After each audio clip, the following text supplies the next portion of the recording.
Hey everyone, happy 2022. I hope everyone's having a great and happy new year. I just want to come on here and do a quick video just to kind of let you know kind of some things that we've been experiencing lately. I noticed like, wow, we don't have a video for this. But what is the protocol and what do you do if your truck's broke down? Whether you're going to go pick up a load or if you're have a load on you, what are your boundaries with the broker? What should you be asking for at that point? If you already drove a couple miles and you're only 100 miles or 30 miles away from delivery site, like, do I get still paid for that? So I just want to come on here and do a really quick video because I've been having, trucks left and right. Our trucks, some of the trucks I've been dispatching breaking down. And so I just want to let you know a good way to kind of maneuver through it and make sure that you're still conducting good business while solving the problem as well. So let's say, for instance, that you have a load on you and your truck broke down. First off, you definitely want to go ahead and communicate first with the broker, let them know what's going on, let them know the truck broke down, that you're calling roadside assistance. Hopefully you have something with your insurance or something set up with your truck so you have that. If you don't, you definitely need that because things happen over the road. And as soon as you know something or know an answer, that you will be in contact with them. At that point, I would then wait for the broker to email me back to see what they want to do with the load, or just wait until roadside assistance comes, because it could be something that's an easy fix that roadside assistance could get you up and rolling, or it could be something that they actually need to tow you to the next dealership so that you can get up and rolling again. So you won't know that until roadside assistance comes and kind of looks at the situation and sees exactly what is going on. So that is number one I would do. Contact the broker, have great communication, let them know what's going on, let them know what city and state the truck is broke down in, how far away you from the delivery site. That way they can kind of get a better idea of what they need to do on their end.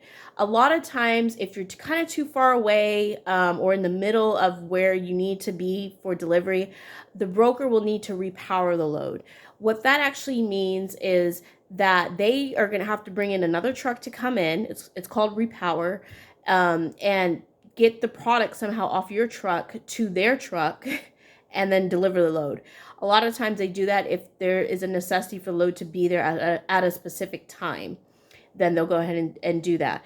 What they'll do then is the money that they were going to pay you that you agreed on, they take that portion of the money and they have to pay the other truck that money.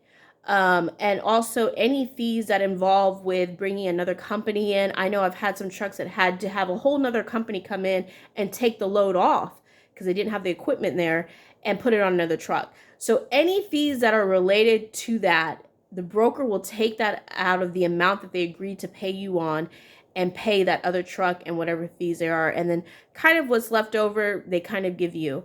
They do kind of, some of them, if you're dealing with a good broker, do take into consideration the amount of miles you've already kind of ran the load. And honestly, some of them don't. At that point, they're just wanting to get the load delivered at that point. But say, for instance, if the broker's like, hey, no, the load, let us know what's going on, and the load can maybe deliver a couple days later, then at that point, you just want to have great communication at that point. Keep them updated. The truck got towed here, this and this and that. I have in the past tried to reach out, if you have multiple trucks in the area, maybe try to reach out to another truck and see if, like, hey, can you help me out? Things like that. I mean, you really want to kind of exhaust all of your ideas to get the load delivered at that point.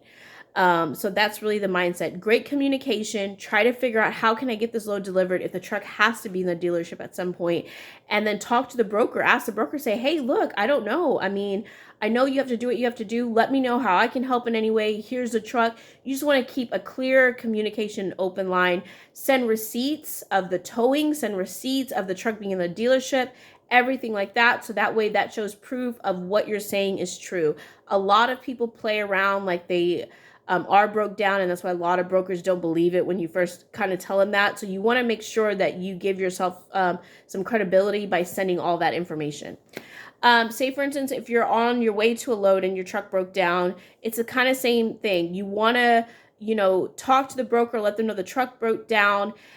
I would first wait until you call roadside assistance, but when it gets to the point where you know that you can't be there for that pickup time, You obviously want to let the broker know, give them a call and let them know why. If you're able to fix the truck and you're just running late, then let the broker know that. But you definitely want to just have some great communication on that.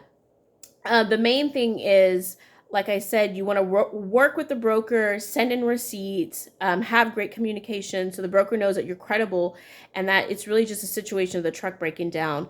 Also, as dispatchers, fight for some type of money if your driver has driven a while, and they still need to bring another truck in. We had a situation with one of our trucks. The trucks got, stuck and he had to pay dock fees and everything like that. The broker was really fighting me, honestly, on not paying, the driver anything. And the driver ended up calling, because it was honestly best coming from him at that point. At that point, the broker doesn't want to talk to the dispatcher. They want to talk to the driver. They want to figure out what's going on. They want to figure out how to make it right. But long story short, the driver got his money for the money he had to pay, for getting another truck in there and then also repowering the load. But he still got something because he did drive, those miles. So you want to fight for something. If your driver had, driven a certain amount of miles, he needs to get something on that load. It just doesn't all go straight to the other truck. Unless, honestly, if they're having to bring another company in to repower this load, to take it off, to use lift gates and forklifts and all that kind of stuff to, put on another truck, that stuff really does get expensive. So just to kind of let you know from a broker standpoint on the type of charges they're looking at, to the point where it's probably more than what they've even paid you, to deliver the load. So I hope this really helps. I hope that, it helps you maneuver. If anything, definitely get some roadside assistance going on or anything like that, because you're definitely going to need it being over the road, especially being over the road for a while. You realize things happen and you definitely have to plan. You have to have a plan A, B, C, and D, seriously. So please like, subscribe. We will definitely be having more videos come out. If you want to hear of any material that we haven't gone over, like I said, I just thought of this because we've been dealing with this a lot lately. But please let us know. We are here to help you and help grow your business. That is the main reason why we even started this YouTube page. So God bless, and I will see everybody on the next video.